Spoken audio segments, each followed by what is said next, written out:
The people 90.3 FM. A very beautiful morning to you, everyone.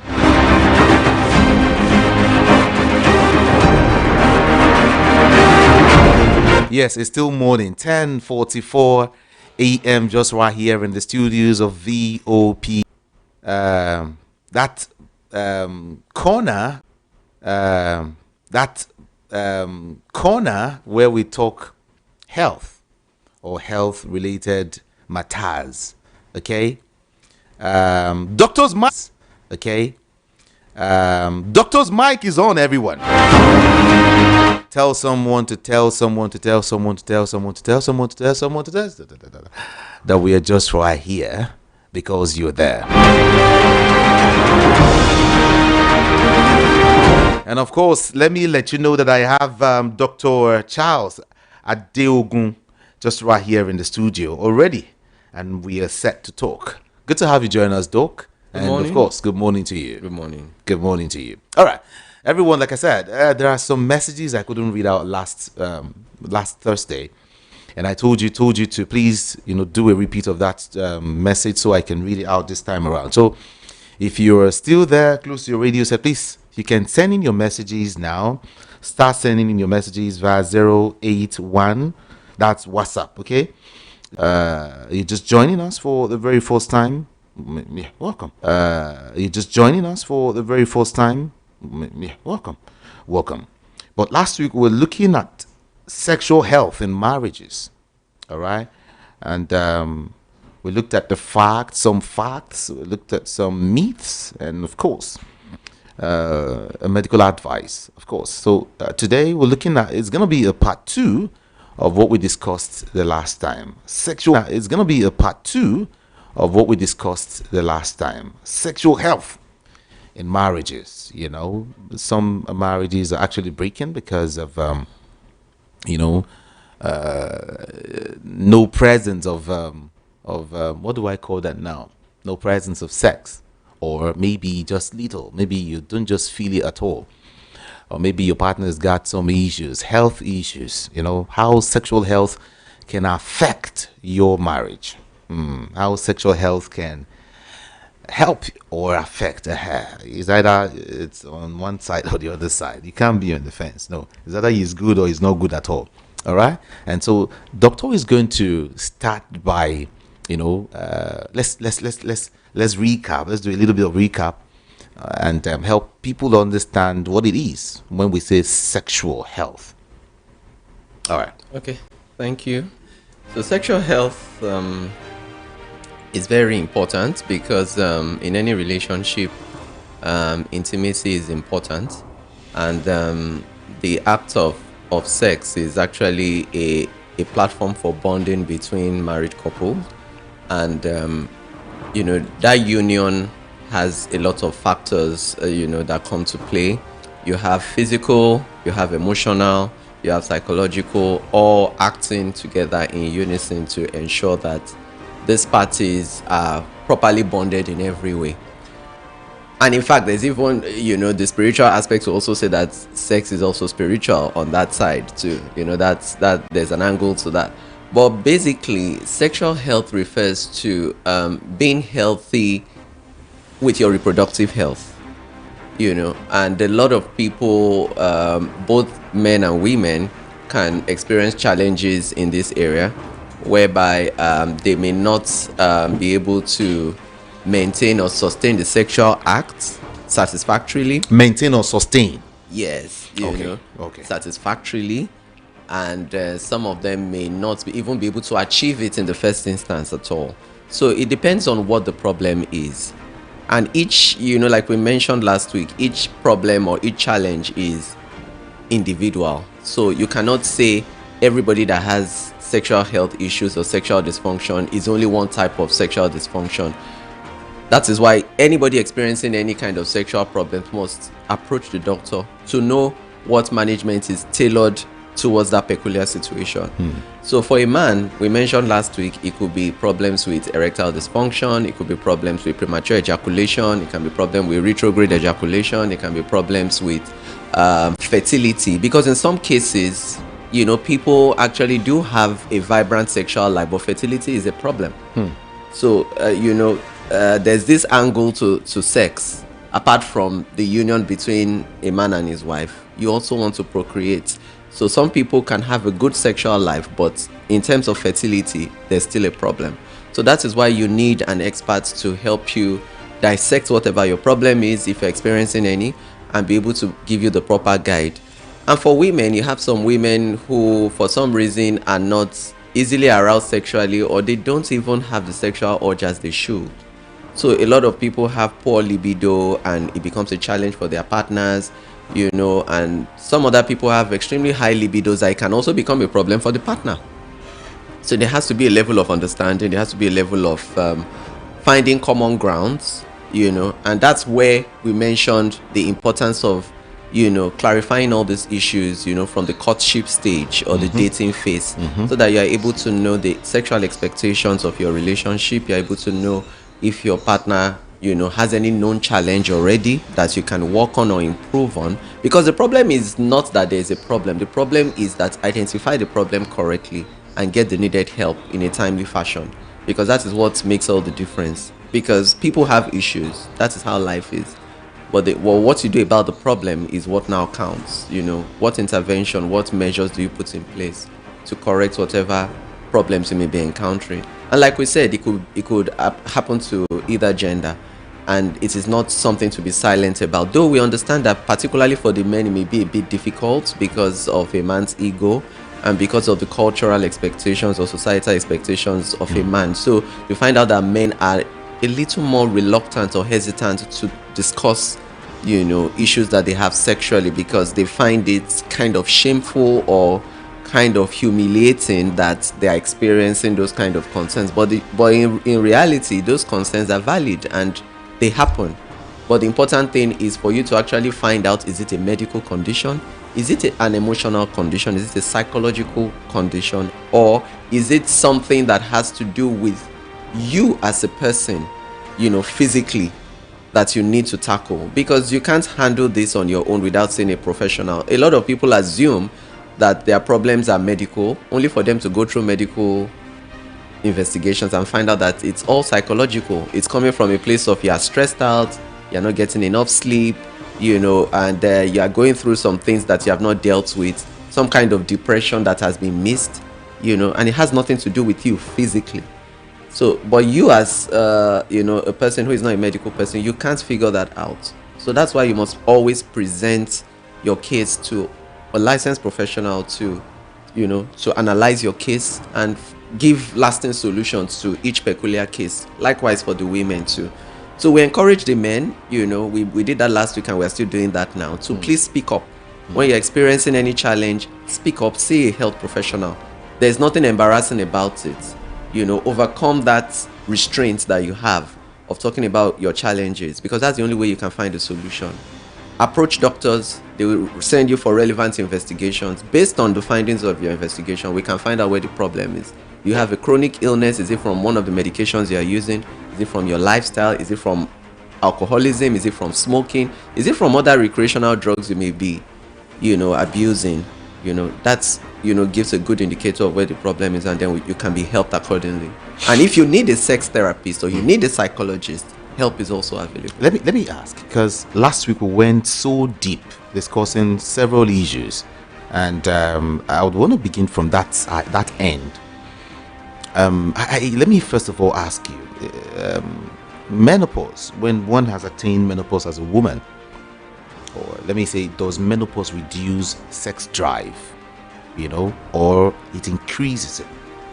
So in women? Yeah, in women, menopause is a phase in women. It's not a disease. It's a normal phase. It marks almost what we can call the end of your reproductive cycle, because your menstrual period goes away and you don't see your menstrual flow anymore. And aside that, a lot of hormonal changes, now come into play that dictates a whole new narrative for your body. So you're now experiencing hot flashes, you're experiencing irritability, low mood, sometimes depression. A lot of women don't really understand what's happening to them, but they know something drastic has changed in their system. And of course, you have the moistness in your genitals are gone. You know, you have vaginal dryness, you have loss of libido, loss of sexual drive, your BP may be going up, you have sleep problems. So, you know, when you're having BP. yeah, you can have, yeah, you can start having, yeah, your blood. With your increasing age, everybody has increased risk of hypertension, of course. The older you get, the higher your risk.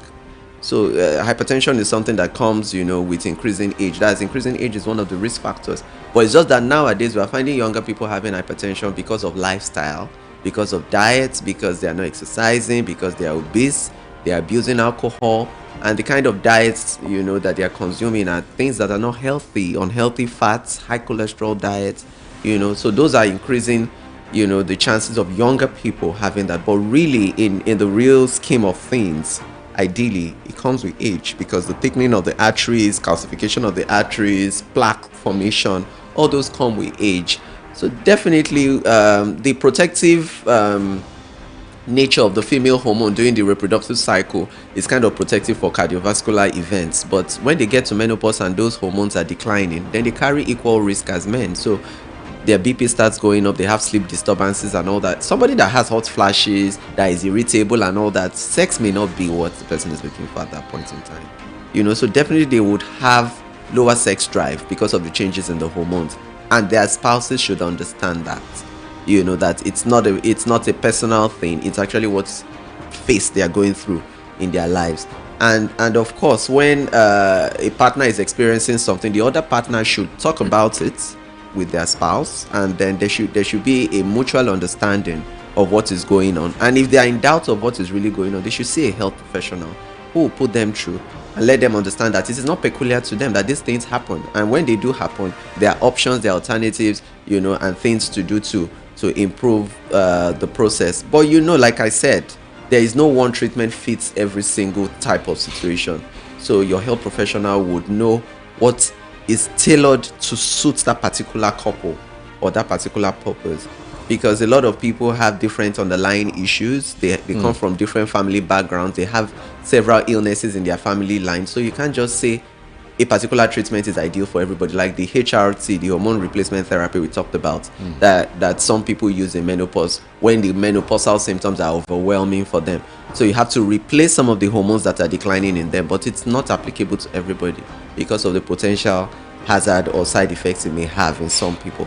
So it means, with all of these you just mentioned, it means when one has attained menopause as a woman, it means your sex drive, your libido drops.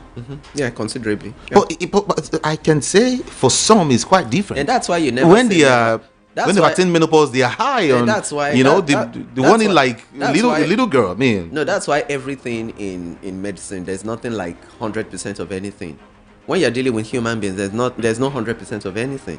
So, but you are saying that in most cases, this is how it's going to be. These are the expectations for most cases. You may have some exceptions, yes. But the truth is, in most cases, because of the shift in hormonal surge and shift in hormonal balance, most people will probably, or more fraction of the population, would experience, you know, low sex drive. You know, unless maybe they go for HRT or they start using some form of supplements or gels and everything to improve their experiences. Because with the vaginal dryness and everything, you know, you're not just, you know, it becomes something of a challenge. So it's very necessary for people to understand that it is very okay, you know, if this happens. But if it's a challenge for you, then you seek help. Okay. Okay. All right. Let's ask more questions now, everyone. Like I said, feel free to join this conversation, especially if you want to throw a question. You're free to do that. Just the numbers are on the screen, okay? Or just use the WhatsApp number 081 717 56338. 081 717 56338. That's a WhatsApp number. You can send in your messages or use get to the comment section on YouTube and drop your question. It's Doctor's Mike. My name is Jude and he is Dr. Charles Adiogu. Now there's a question here. It said, please Jude, read this message and treat it with utmost importance because it was, you know, it has wrecked a lot of homes. I want to ask the doctor, what advice would he give to some husband whose wives used to complain about not sexually satisfied as a result of the small size of their man's joystick? All right. And then he said, would you rather advise he goes, for, enlargement or something? This issue has caused a lot of infidelities in various homes. That's what he's saying. What's your response like? Well, when it comes to penile enlargement, organ enlargement, and all that, a lot of people and research has also shown that it is not really a matter of size. It's not every time that you say, okay, it's a factor of size. Sexual satisfaction is because somebody's genital size is not sufficient, or it was a good experience because of the genital size. So it is not a proven fact that 100% of sexual satisfaction is dependent on that factor alone. But if in a peculiar case, you do have a situation like that, then you come and see your health practitioner. You have specialists that are in charge of men's health, men's reproductive health, and when they notice that probably your from the examination that the genitals of the man is indeed minute compared to what it should be, then we can institute some treatments in place, because you can have penile implants, you can undergo some surgical procedures and all that. But what we hear now in Nigeria is a lot of people are selling, products promising you that once you take this, it enlarges your genitals. I mentioned that on my show. I think a couple of days ago. You see it on social media now so much. People because advertising a lot of things, sexual enhancement, everything. Because they know that is what people want to hear, and people are interested a lot in such on such platforms. That arouses their interest, and because it's a business, they will do everything they can to put things in your face to make sure that it appeals to you, and then of course you purchase them. But the truth of the matter is, are they verified scientifically, and are these things research verified? Because you don't want to start consuming, we keep talking about this, you don't want to consume what you don't know. You don't want to risk your health, your organs and everything about you based on just a mere advert, something that pops up and promises you solution to all your problems, and you can't really verify it. And your health is your responsibility. Anything you consume and whatever effect it has on your body is entirely on you, because you were not compelled to buy it. You were not forced to buy it. It was your choice to buy it. So whatever you see as an outcome becomes what if it's a detrimental effect it has on you. So that is why we always keep emphasizing that whatever decision you want to take, if you want to start any treatment of any sort, please let your practitioner know about your medical practitioner. And this idea of guys consuming some substance to boost their libido or to boost their sex drive so they can last for only God knows how many hours they want to. I mean, it's crazy. But that's is it helping relationships? Is that the way to go? That's a completely different topic, because when you are dealing with that, sometimes we have actually seen some men whose sexual performance is okay. They've had children already. They are happily married, and then suddenly somewhere they are so keen on all these sexual enhancements products, and they want to get this, they want to get that. The moment you start hearing somebody that is a healthy person who does not have any underlying illness looking for things like this, then you start wondering, some unrealistic expectations are lurking somewhere. Somebody somewhere is putting some kind of pressure on the person to enhance himself sexually, but not thinking of the potential hazard or side effect this may pose on this individual, because it's actually sometimes a selfish pressure, because somebody on one end is just looking for their own fantasy or meeting up their own expectations and not caring what will happen to the other person, and vice versa. Even for women too, you find out that some men will be saying, no, I prefer somebody that the body form is this way, I prefer somebody whose breast is this size, I prefer somebody whose buttock is this size, and all that. And those unrealistic pressure and expectations will make people body shame them. You make them feel insecure about their bodies, and they are willing to undergo almost anything just to correct that impression. I think that's selfish. I think that's bad. And I don't think it is healthy for any relationship, because anybody that truly loves you genuinely for you should not put you under undue pressure to actually do any major change about yourself, because that means that love is circumstantial. That means that love is based on something just physically. It's not you as an individual. So if you as an individual lose a part of you, then that love disappears. If you as an individual goes through something that is life-changing, God forbid, a major life event, maybe burns injury, maybe an explosion, maybe an accident, then that means the person doesn't see you the same again. So that means that whatever love or affection or attraction they had for you was actually based on something, not on you as a person or as an individual. And that is not a healthy kind of love, because by the time the other person's fantasy now changes from now, what he likes now, to what he likes in 6 months, then you still have to alter yourself again to fit into the new fantasy for you to get his approval.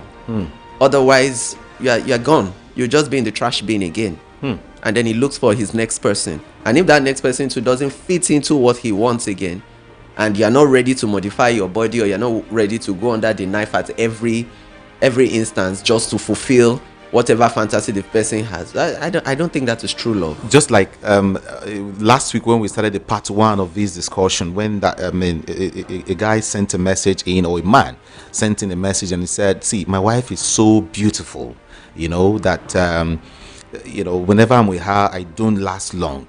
In fact, less than 2 minutes, I'm done, And then I discovered that, according to him, he said he went out to get a side chick, But with this side chick, he can stay there for years, years or whatever. He can go 4 or 5 rounds. He's just okay. But with the wife at home, he cannot, because according to him, he said. So I begin to imagine or have a mental picture of what he's saying, that his wife is so beautiful.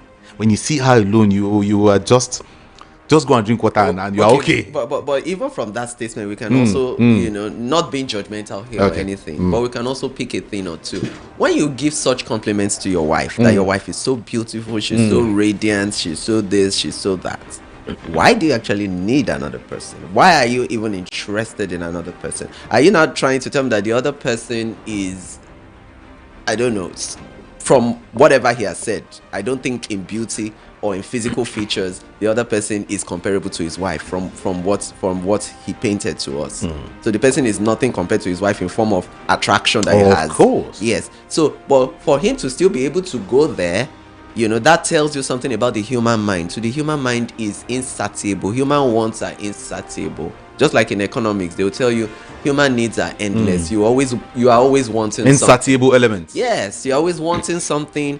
And the more you feed this mindset, the bigger it gets. It's just like your muscle. Any muscle you exercise, hypertrophies, gets bigger and bigger and bigger. So when you are into this self-interest of what you want, you are so interested in your own self-desires and your urges and your fantasies, it gets to a point where some of your ideas or your ideologies may be unrealistic.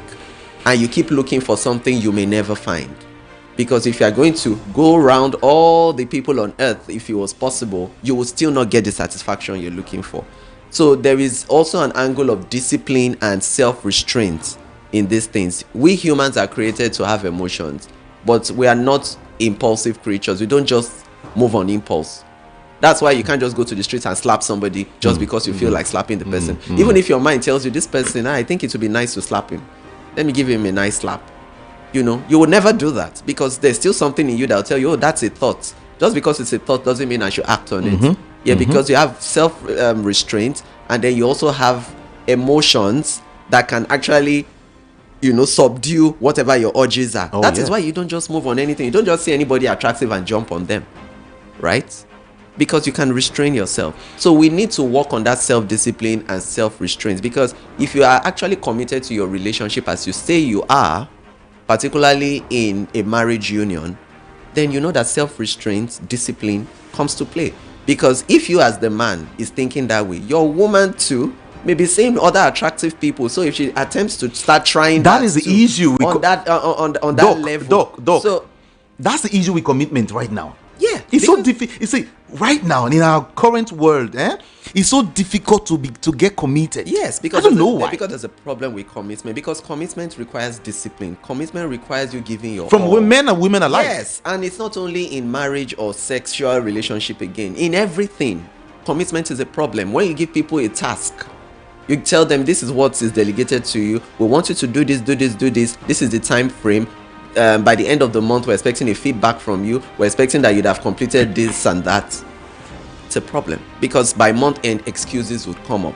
The reasons why they were not able to meet up, the reasons why things went wrong, the reasons why all the things they promised they can't bring back, the reports or the results to you, because a lot of people find dedication a hard thing. But some will tell you it's a society, especially when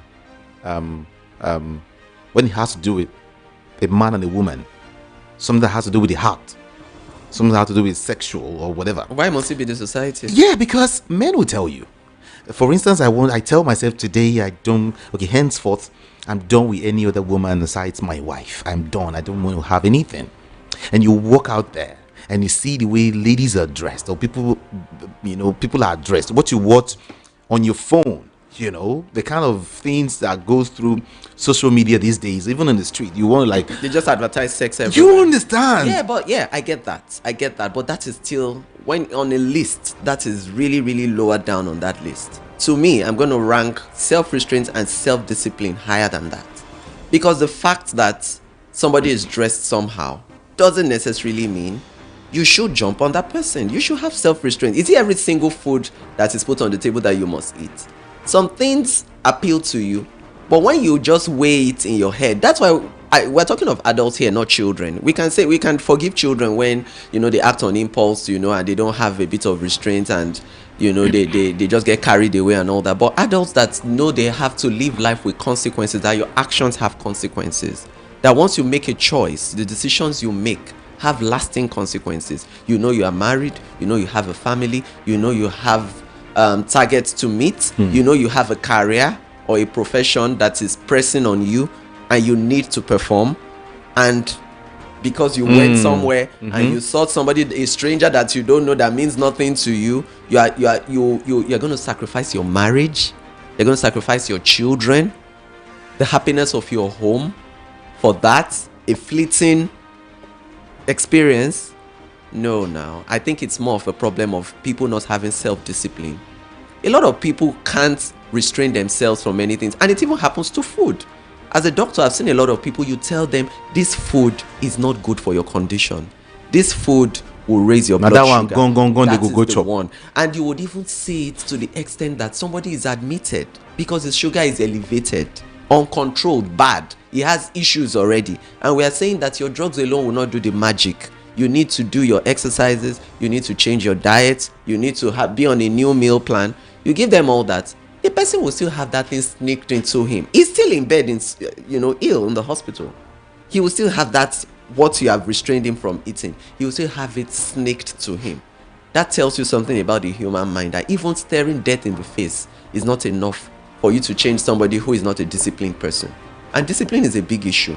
And that is why even our society today has a lot of problems. In fact, even part of the corruption and every other behavior and other vices too that we're experiencing, comes from a place of indiscipline. All right, let's take more questions from listeners now. This person is saying, please, I want to remain anonymous. Can I be facing any emotional issues? I don't always get easily turned on by my husband. I don't easily get turned on, and my husband always go off, sadly. Please. And we are trying to conceive. We're trying to conceive.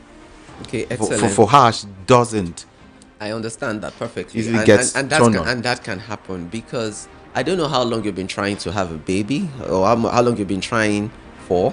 I can tell you from experience that it is not an easy process. It is a very challenging journey, for couples who are actually looking for children, and there may have been some clinical depression that crept in without you realizing it, and you are manifesting some of those symptoms. So when you say emotional problems or emotional issues that you may be experiencing, that is correct.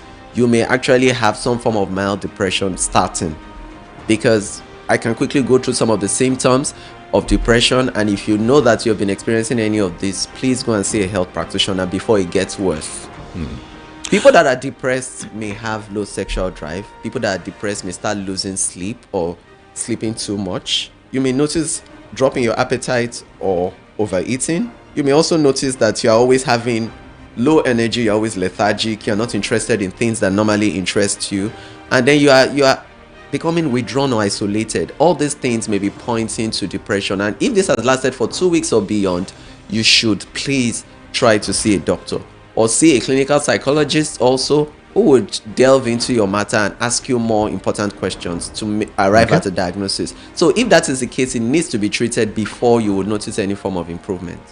Someone is asking, doctor, why does a man's sexual drive drop as age goes up? And what are the things a man can do to stay sexually strong with age? Very important. Just like we mentioned menopause in women, you also have andropause in men. We mentioned it last week. Andropause is between the ages of 55 and 65. You are having a drop in your testosterone levels, which occurs with age. There's a natural decline that happens as men age. And aside that, other factors to come into place. If you're having underlying conditions like diabetes, you can start experiencing erectile dysfunction, especially if you are uncontrolled. Some of your medications that you are on to manage other chronic illnesses may also play a role in your sexual activity or performance. If you are dealing with prostate issues as you get older, you may also be on treatment that are affecting your sexual performance.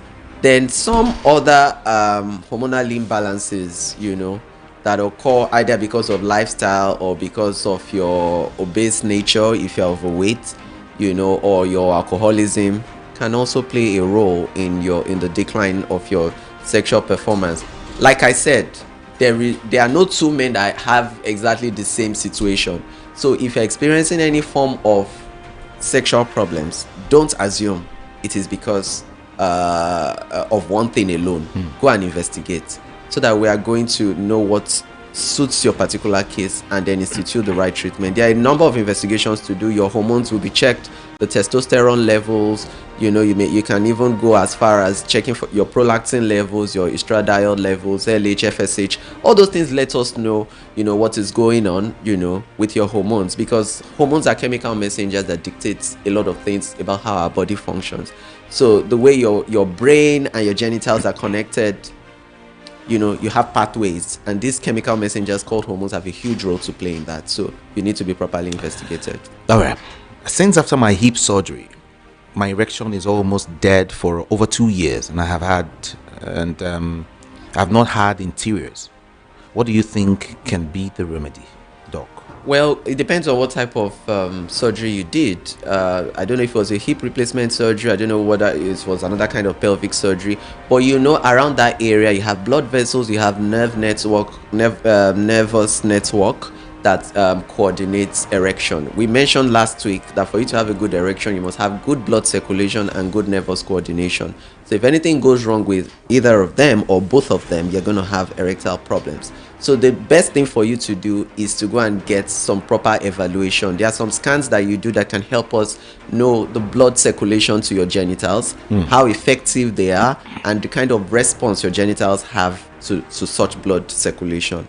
That will go a long way to help us know whether you have a major circulatory issue or a nervous coordination issue, and that will be able to assist the urologist to make a decision on what options are best for your treatment. Thank you, doc. My wife enjoys sex, but she doesn't ejaculate. She sees her menses at random, and she is 46. We have a baby. What might be the cause of that? Think menopause. If your period starts coming at random times, it's keeping, you can't understand the regularity anymore, and you are above 45. Start thinking menopause knocking at the door. So most women should know that by the time you do your 45th birthday, any alterations, you start seeing your period in terms of regularity, or it becomes scanty, or you just notice that things are not the way it is, it's unpredictable, and things are just getting messed up altogether, and you're having sleep disturbances or beginning to have hot flashes and all that, then you know that menopause is knocking on the door.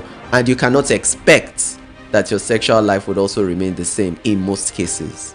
because of the hormonal imbalances or hormonal changes that are beginning to happen, as a result of the perimenopausal phase.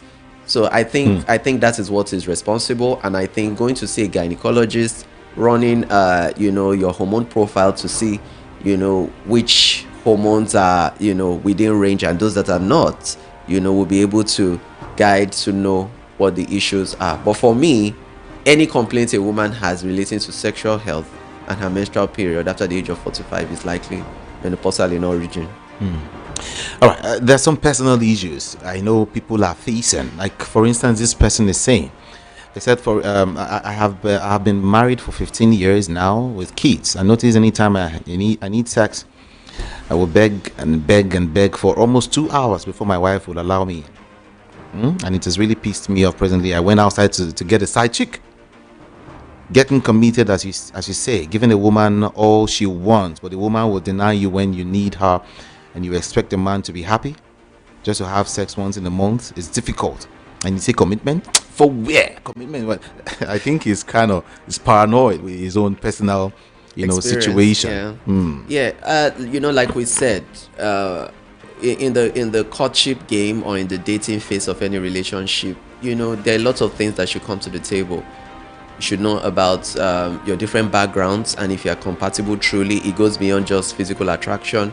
If you are also intellectually compatible, because I've seen a lot of couple that the problem arises not because there's no attraction, but because when it comes to intellectual issues, they are miles apart. They don't ever see things the same way. They don't ever reason in the same way, and another person's reasoning is way, way, way, way, way superior to the other person's, and the other person now has a low self-esteem, or the other person is being kind of humiliated in the relationship, and problems come. And for some other people, sexual expectations and sexual fantasies or whatever, should also, be in the limelight, because you should actually know each other intimately and know, what the other person expects of you. And if you're not meeting up to that, you have to adjust accordingly. And it still goes back to what we call commitments. If you're in a marriage, part of your vows says that you are giving yourself to this other person, and you're in an unselfish manner. In fact, you are saying the person, and they call the other person your better half, meaning that person's priority becomes your priority. Whatever the person wants is what you want. In fact, if they give you a choice, the choice is always the other person's choice. So yeah, you should always say, please, whatever my partner or whatever my spouse wants, is priority, because you want the person's happiness in all ramifications. So you can not say that something that is important to your spouse, you are going to ignore it, or you are going to trivialize it, or you're not going to take it seriously, or you're going to make it look like the person is asking for too much. So that becomes a problem in relationships. A lot of people don't realize that the commitment of marriage goes beyond you just exchanging rings or you just living in the same house. It is all about a lifetime commitment to somebody, commitment to their happiness, commitment to what brings them fulfillment, commitment to everything that supports them. Just like some people will come and tell you that they are not happy because they are starting a new venture and everybody else is supporting them apart from their spouse. They are getting all the support they need from everybody. Everybody is cheering them, but the most important person in their life is just aloof, uninterested. That is not right. That is not a good sign of commitment. So we really need to rethink what commitment is and really understand what it is for what it really is and act accordingly. Because if you're truly committed to a cause, you're truly committed to a person or your partner or your spouse, you will make sure that their happiness is your own happiness and their fulfillment becomes your fulfillment. I read this message verbatim the way I see it. Wow, Jude, this is your doctor too much. I'm loving the guy. Apart from medical teachings, the guy teaches self-discipline very, very well. That's very good. Discipline is one of the biggest problem, in any sickness that we have. Than the chino. Thank you so much. That the chino. What do you call it? It's okay. Thank you. Doctor, please, can hernia surgery cause erectile dysfunction? Again, before my muscle used to stand like electric pole, before now. But now, after some minutes, it will go down. I don't know what could be the problem. I'm just 44 years of age. I used to have sexual urge, before, too much, before, but when I got married, I don't feel sexual urge anymore. Yeah. Well, anything that has This drop, right? Before you are like this, and now it's so people get to worry a whole lot. Of course, and it's a valid worry. It's and then it's something that, if not properly managed or quickly managed, if our human mind is so powerful. So once you internalize something and you strongly believe in that thing, for you to now alter that becomes a problem. So, for instance, if somebody now thinks that, oh, this problem is there, and it is not a factor of what problem, it's a factor of what are you doing about the problem. So you are letting the problem linger on, the problem is escalating or is staying there, is now getting prolonged. You now internalize that problem. At the end of the day, you get performance anxiety, and each time you get performance anxiety, it keeps happening. It becomes a cycle, and after a while you now have low self-esteem, and you now come to almost a point of despair, like there's nothing you can do about it. So the best thing is for this person to seek help urgently. And the fact that you have had a groin surgery before, any groin surgery, can also potentially affect many things around your genitals. So that is why we need to also know to what extent was the surgery, and then what effects have you experienced after this surgery. You need to be properly evaluated for that. Most people, when they have hernias are just protrusion of part of your organs or your viscous loops of bowel, through a defect in your abdominal wall. That's what a hernia is. So you can have hernia, in your groin area. We call it inguinal hernia, and then, or you can even have inguinoscrotal hernia that can even herniate into your scrotum, and then while they are doing the surgery, they go all Doctor, the way. all this, you are scratching my head. Oh, okay, but you can have hernias. You are like Edo State governor. You are confusing me. You're confusing me. Okay, so let's rephrase. You can have hernias that affect your genital area around your scrotum and all that. So when they want to do a surgery, they are going to get around that area to fix that your hernia. So if you're having any form of surgery around there and you're having erectile dysfunction or sexual issues afterwards, please see a doctor. Very, very crucial, very important to have it investigated. What causes prostate issues in men? And then what causes watery sperm? First, prostate.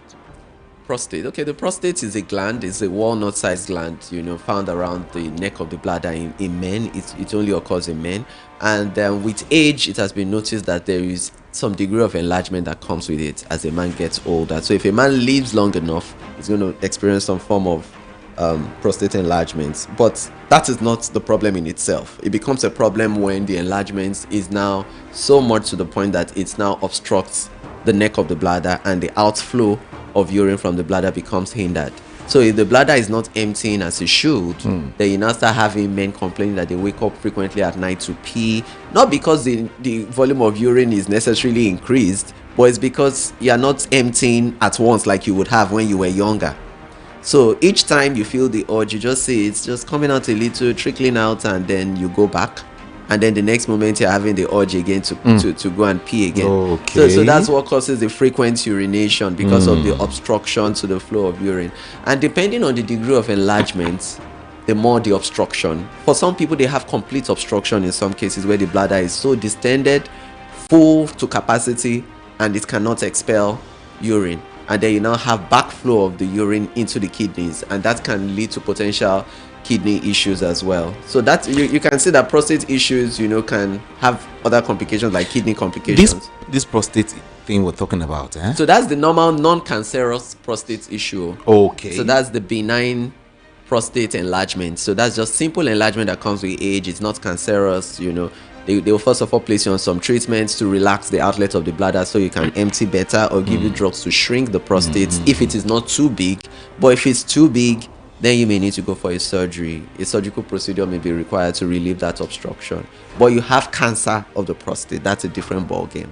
That's not only obstruction. Now this is cancer. These are abnormal cells in your prostate that are capable of spreading beyond the prostate, spreading to your bones and your spine, and causing other issues. This prostate thing, I hear some people say every man has it. Yeah, every man has prostate. Is it true? Yeah, it's part of every man, because it's one of the important glands that help to add secretions to your sperm that forms semen, because the sperm cells are floating in a fluid that is rich in fructose, rich in nutrients, that facilitates fertilization and very necessary for a man's fertility. So it produces healthy secretions into the semen to aid fertility. So it's an important part of a male reproductive system. but basically it becomes a problem as men grow older. It's usually older men that have this enlargement, and even prostate cancer, the risk of prostate cancer increases as a man gets older. So it's important that we know the trend in our families. If you have an uncle, a father, a grandfather, or a brother who has had prostate related issues, so it's an alarm for you to start checking. After the age of 40, do your yearly PSA. It's a simple blood test. Go for your scans to assess the size of your prostate. And if you're having the earliest symptoms of what I've described, please see your doctor. Let's dwell here a little before you talk about watery sperm. The prostate thing, I've heard people say, if you want to do away with prostate, make sure you fire down for 21 days, like sex back to back, 21 days. I've heard the doctor say, if you want to battle, if you want to fight prostate, you have to engage in, the bed battle almost every day, 21 days a month, Well, So if that was, I don't know if you've heard that too. yeah, I did. But if that is really true, then that means that men that are polygamous, that have 5-7 wives, should not even come to the hospital for prostate issues at all. But that's a lie. You have polygamous men that have 6-7 wives. They are there. They come to see. They come for the urology clinics. They are seeing the urologist like every other man. So I debunk that, because that's not necessarily true. Yes, it's good to have a healthy sexual life. It's good that every gland that is making secretions should discharge the secretions, accordingly. But it is not for you to now set unrealistic expectations for people, and people that can't meet up to those expectations now begin to think that something is wrong with them, or they start having a sense of insecurity. I don't think that's right. That's not professional. So science has not told you that if you have sex for 21 days in a month that you are rid of prostate issues. That is not true. That is not verified by science. So have a healthy sexual life, but there are genetic things to these things. If something runs in your family, if you have sex 1 million times, if you have the genes for it to happen to you, it's gonna come to you. This question I asked you, it caused several problems in homes, because the woman just wake up and hear the words of the man say, I heard, the doctor said, henceforth I should have it to so and so, and the woman will hey, will you kill me? You understand? You just have to subject yourself. You don't have to waiting. He said doctor talk. But the truth is, that's why as medical professionals we should be very careful with the kind of information we let out, because we should only let out information that are science backed, evidence based, and things that are verifiable, because you don't want to pass an information across that will cause more problems for people. We are there as health professionals to be good guidance to people, to help in preventive care, to promote good health, and to let people know more about their bodies and what should be and what should not be. So if you now advise them wrongly, then it becomes a problem. And another issue is that anything that comes out of the mouth of a doctor, a lot of people they hold on to it. So the more reason why you should really, really be careful with the information you pass across. And like we said, in the medical field, in medicine generally, no size fits all for anything. Every person as an individual is unique. So you can't just say because this has worked for one person, it must work for every single case. That won't work. The world has never been that way. So it's very important that we don't go about putting unnecessary undue pressure on people, because it's not even realistic in Nigeria, where there's so much stress, where people they're already stressed physically and emotionally and psychologically, and they want to meet up with 21 days of that. They already have underlying issues they are managing. They already have diabetes and hypertension. Some of the drugs they are using is even affecting their erection already, and you want them to meet up with that expectation. They are not sleeping well. Testosterone is going down. The man is getting older, and you still want him to meet up with the 21 days expectations. Because we should be careful with the kind of expectations we put on people, because people will and be he will still meet up with his daily business. Yeah, daily go business. Out and hustle and all of that, and then still come back and want to meet up with those expectations. And people who even have a fairly healthy sexual life that are not meeting up to that expectation, they'll start feeling insecure, like something is wrong with them, and they are absolutely fine. So we need to do better in terms of the information we spread out, so that we don't cause undue pressure to people who are already pressured, with the cares of life already, living in a country like Nigeria. Then let's talk about watery sperm. What causes that? Well, when you say watery sperm is supposed to be viscous. It's supposed to be that's thick, and cream colored. 2 to 5 mils per ejaculate, just like a teaspoonful, is the volume per ejaculate. And you should know that never make your assessment on the quality of sperm just by what you see physically with your eyes. So you cannot just do a gross examination and say, oh, because the sperm is looking watery, then it must not be healthy or it's not fertile. Yeah, you can't say that. It is only when you send to the lab and you do a semen analysis. We call it SFA, seminal fluid analysis. That is where the morphology of the sperm, the kind of forms of the sperm cells will be examined. The motility, how active are they? Are they active? Are they sluggish? Are they immotile, or they're not moving at all? And then you also want to know the count of the sperm. You can't know the count of the sperm just by looking at, something externally like that with your naked eyes. You can't appreciate that. I'm hearing this for the first time. Yeah, so because some people feel, well, if it's very thick, oh, this guy is, what if it's very thick, and then they tell you and they check it and they tell you, oh, the motility, most of them are dead. The motility is 90%. In fact, majority of it is not moving. So what's the essence of it being thick and white or whatever? It is not a factor of that. So we should change our mindsets. This is science. There are a lot of things you can't just see on the surface. You cannot judge a book by its cover. You need to do your due diligence in really, going through your examinations and knowing that, okay, this is what is fertile, this is what is not fertile. If it is by that, then do you know how many people you'd have passed and said, oh, this looks healthy, and why are they not having children? Why are they having fertility issues? There are a lot of sperm, that the person will tell you, oh, my sperm is good, So it's not about it being watery or thick or something. They'll tell you, oh, my sperm looks good, my sperm looks healthy, I don't have a problem with that. When you are offering that test to somebody that, okay, please, I'm requesting for you to go for this test. Person says, no, I see my sperm is healthy, they describe it and all that. They say, no, I don't think I have a problem, it must be my wife and all that. When the result comes, you'll be amazed that the count will be low, the motility will be low, the morphology will not be optimal, and then you'll find out a lot of things are wrong. So you can never do a good judgment like that. So let us change our mindset to that. It's not a physical factor that would determine the potency or the fertility or the viability of the sperm. It is what you see from science, from your lab investigations, that actually holds water, because that is what determines the capacity or the fertility potential of that sperm sample.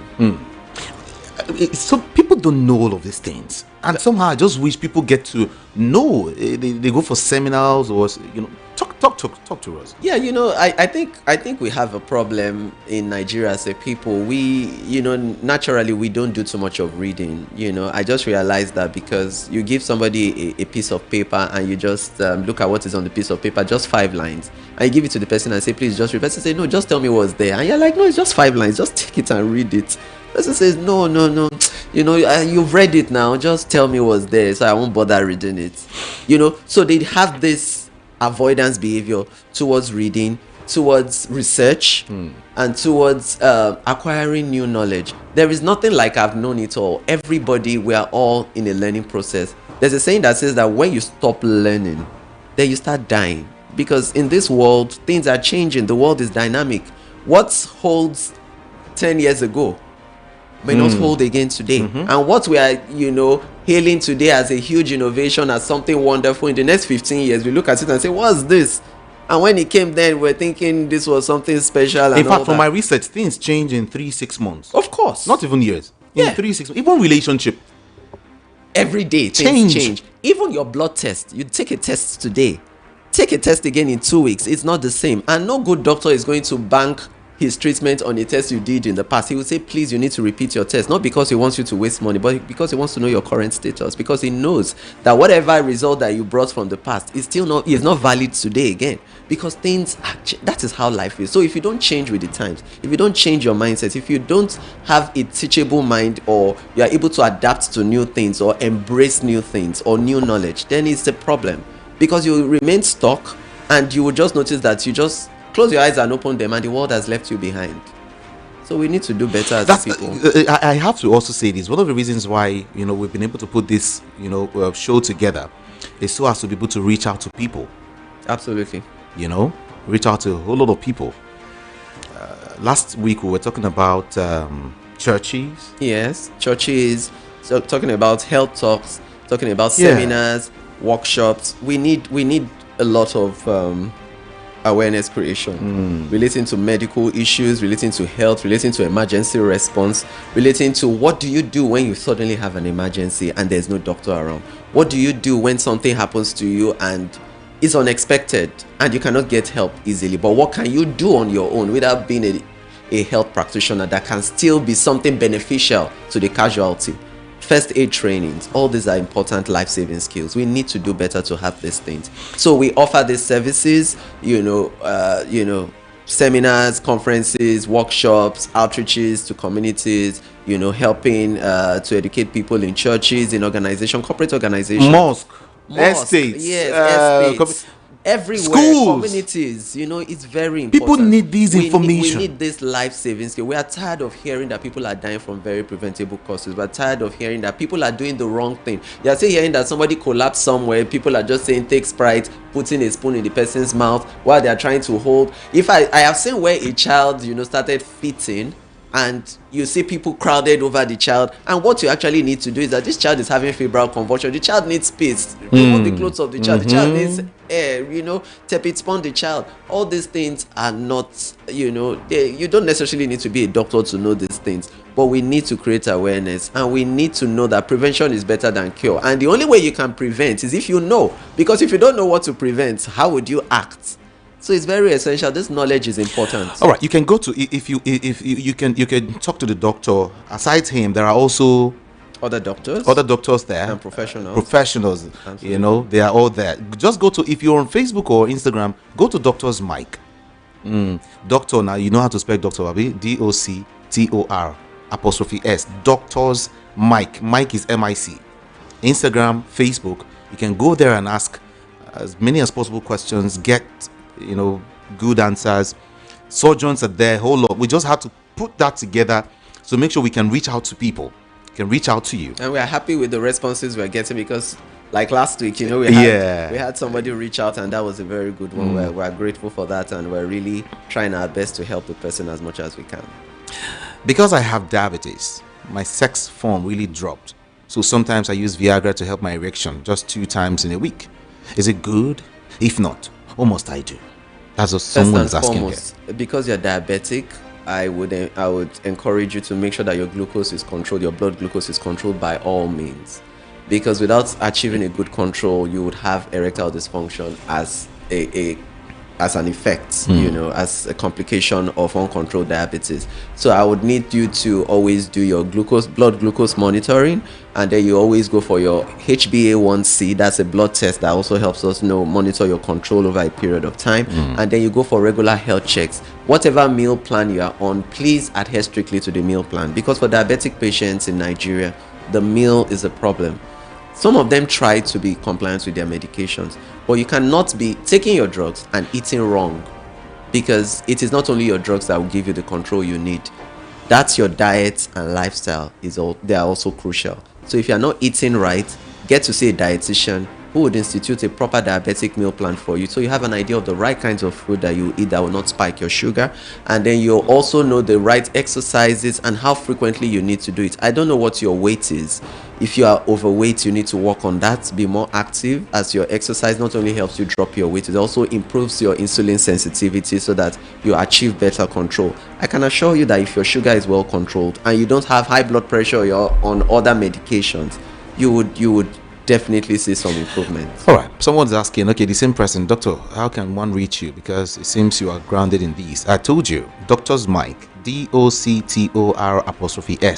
then MIC, Doctor's Mike, on Facebook and Instagram. All right, you can ask your questions. You can reach out there, of course. Yeah. What are lifestyle and diet an aging man can stick to maintain sexual strength?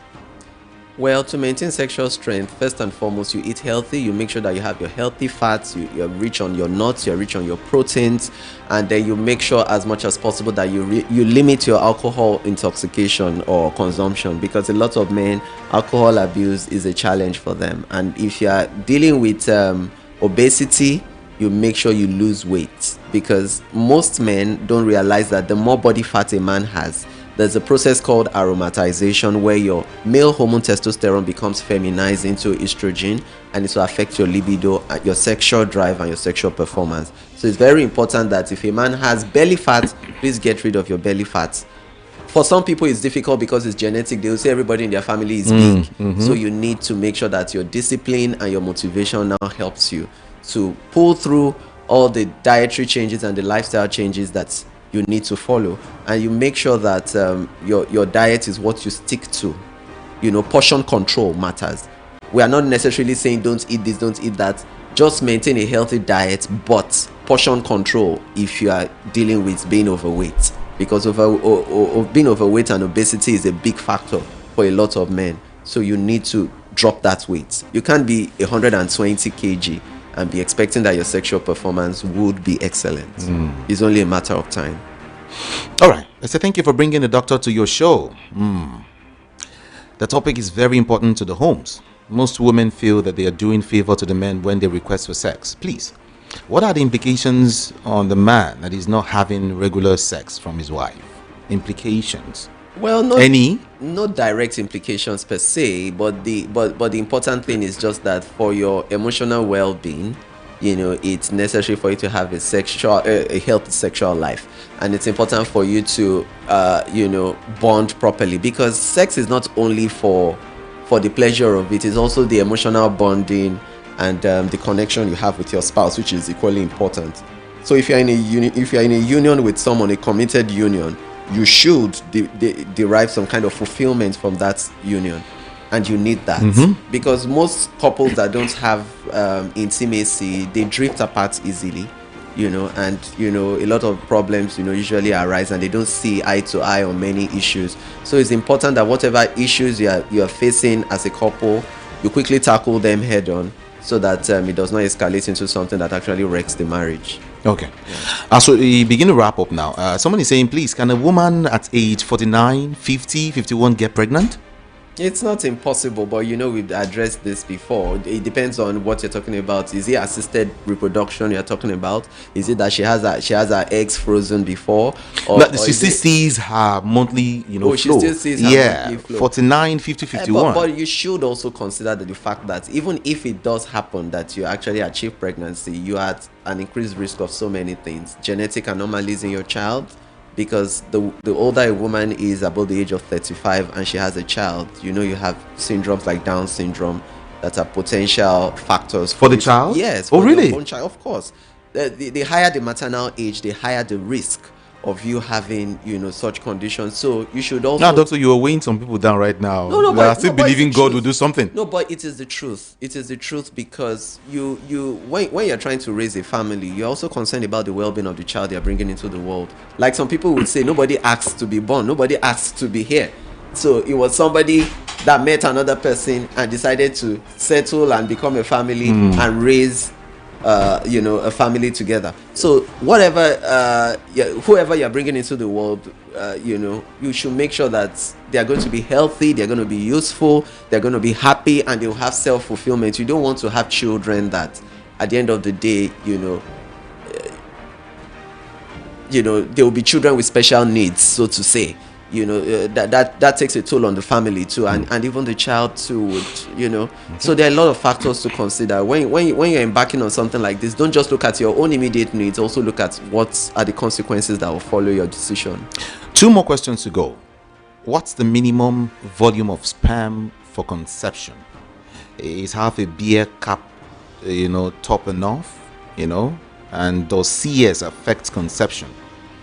Okay, like we said, the normal ejaculate is between 2 to 5 mils, and that's the normal volume that is expected. But it's not really about the volume now. So even if it's 2 mils, even if it's 3 mils, it's fine. Okay. We are more concerned about the things we see when we do the test. Okay. The sperm count. Okay. 20 million per mil minimum. 20 million per mil of healthy sperm cells minimum. So you have 2 to 5 mils in the ejaculate. So, but in 1 mil, you want to have at least 20 million. All right. So if you have 3 mils, that's 20 million times 3. That means you're having 60 million. So if you're having in that range, yeah, it's good. So you have a good count, but not all about counts. It's also a factor of motility. So you don't want all the high numbers, but they are not active. So you also want a good number. The actively motile wants to be the majority. Everybody has the sluggish ones and the ones that are not moving. Nobody ever has 100% active forms, but you want the active forms to be the majority. Does CS affect conception? That's cesarean section? Yeah. Most people have cesarean sections. They've had 3 or how many cesarean sections, and even 4 sometimes. It doesn't, because if it's done properly at a good setting, by experts, who should really do it. Now, and that's another topic entirely. Some of these discussions always bring up. Yeah, of course, it has branches. So it has branches. So that would be for today. But if it's done in a proper facility with licensed experts who know what they're doing, it should not affect your fertility in any way. But if you go elsewhere, then we can't vouch for anything that happens. Does virginity affect a man when he is married? Well, when you say virginity, male virginity, it doesn't really affect a man. You all learn. This sexual skill too is something you learn, just like any other skill that you acquire and learn. Nobody started having sex the day they were born. So it's a learned behavior. So it's something that you can learn on the job. But if you know that you're somebody who is not experienced sexually as a man, then you should know that whoever you're going to get married to is also somebody who is like you, who is compatible with you, who is comparable with you, in terms of their experiences. You can't now go and meet somebody who has been all about town, that has met every human being you can think of, and expect to have a good marriage. So you should so that should also be a factor in you choosing who your life partner would be from your own experiences in life. So it's not going to affect your sexual health in any way. It's a behavior that you can have 2 people who are complete amateurs. They don't know anything about this, grow together, learn together, and develop themselves together. All right, Doc, like we rightly said, it's good to encourage people to ask for teachings like this. Absolutely. Personally. Correct. Even if it's a family thing. Even if it's a family thing. Your wife, your husband, and children. Even if it's a community, even if it's an estate, even if it's a church, even if it's a mosque, even if it's a school. And even some schools have invited us, because recently some schools invited us to come talk about substance abuse among adolescents, among teenagers, because we've realized that we don't need to shy away from these things anymore. These things are with us. We don't need to close our eyes and ignore them, because if you live in denial of these things, it will shock you when it will rear its ugly head. We found out that a lot of young people know about these things, and a lot of young people have quick exposures to these things because of how the society is. So it's very important for you to quickly educate these kids, about these substances and the consequences that follow these substances, how addictive they can be, and how psychoactive they are. You're taking a psychoactive substance. They are mind-bending drugs. They are drugs that alter your consciousness. They are drugs that alter your mindset and the way you see life. They alter your reality. You start hallucinating, hearing things that others don't hear, seeing things that others don't see, feeling things that others don't feel, and you're in a completely different realm already. So when children are beginning to understand that these things can lead to major psychiatric problems or major behavioral or antisocial issues, then they know how to avoid it and to focus on their main objective or while they are in school. Because young people don't know why they are in certain places. I was speaking to a teenager recently. I said, what would you want to be when you're an adult? And he said, I've never thought of it. I was shocked. Yes. And he answered the question so innocently. He said, but really, I've never really thought of it. And you are 14 and you've never thought of it? That's worrisome. That's something, yes, that is very worrisome. Because I believe that even before the age of 10, even if you don't mean it or you're not even sure of what you're talking about, you'd have started seeing things you admire or people you admire. You've admired an engineer, you have admired a pilot, you have admired an architect somewhere or a banker, and you say, I would like to be like this. Even if it's just a childhood wishful thinking. But when at 14, you say you've never thought of what you've not considered anything, then why are you going to school? Then why are your parents paying heavy school fees on you? That's problematic. And a lot of our youngsters, are not, taking seriously what they should, and they're not prioritizing their future. Rather, they are going after distractions and things that would wreck them. And so it's important that parents, do better in terms of educating their children and enforcing discipline and showing them what the real priorities in life really are, not just mere distractions. Doc, I want to say thank you so much. Thank you indeed. Thank you. We'll have this conversation again. Everyone will have this conversation again on Thursday, by the grace of God. Amen. All right. This Thursday, I don't know, but it's okay. It's okay. We'll talk about that. Okay. But everyone, we do these every Thursday. And like I said, Doctor's Mike on Instagram and Facebook. Yeah, Doctor's Mike. I spell it again: DOCTOR''SMIC. They are not together. Doctor's Mike. All right, Doc. Thank you so much. Thank you for having me. Let's go. My name is Jude on social media, all social media platforms. I am Ikami Jude. It's spelled IKAMIJUDEH. IKAMIJUDEH. Ikami Jude. My name is Jude.